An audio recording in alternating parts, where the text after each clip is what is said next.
Cette fois-ci, on aborde les pièges de catégorie 2. Facile à retenir, le moyen mémotechnique, ce sont tous les pièges qui vont tuer l'animal directement. Par contre, quelques méthodes d'utilisation sont imposées. Par exemple, ce type de piège ne peut pas être utilisé à la vue de tout le monde. Alors on utilise, comme ici, un jardinet. C'est le nom que ça porte. Vous voyez que ça ne laisse pas passer l'animal que par une ouverture qui fait une quinzaine de centimètres ici. Le piège, bien sûr, va se mettre en dessous.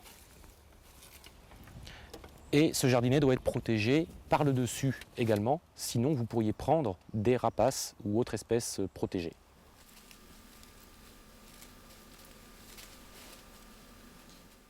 Ici, on reste dans les pièges de catégorie 2, donc toujours les pièges qui tuent. Ce sont des pièges en X que l'on a utilisés ici, toujours à l'abri du public, donc dans une souche que vous voyez naturelle.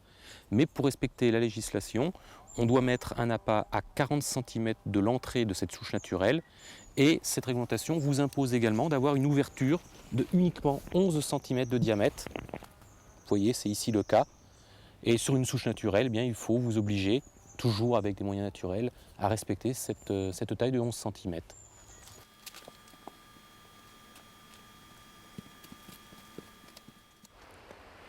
Avec le système des pièges catégorie 2, vous pouvez aussi utiliser la fausse ruche, très efficace pour la martre, qui est un animal qui adore le miel.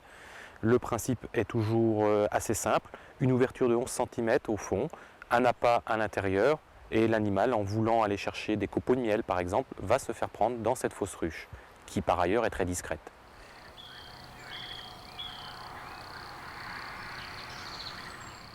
Catégorie 3, le collet arrêtoire, qui exige d'être agréé en tant que piégeur, mais qui en plus nécessite d'avoir un agrément individuel de chaque préfet du département où on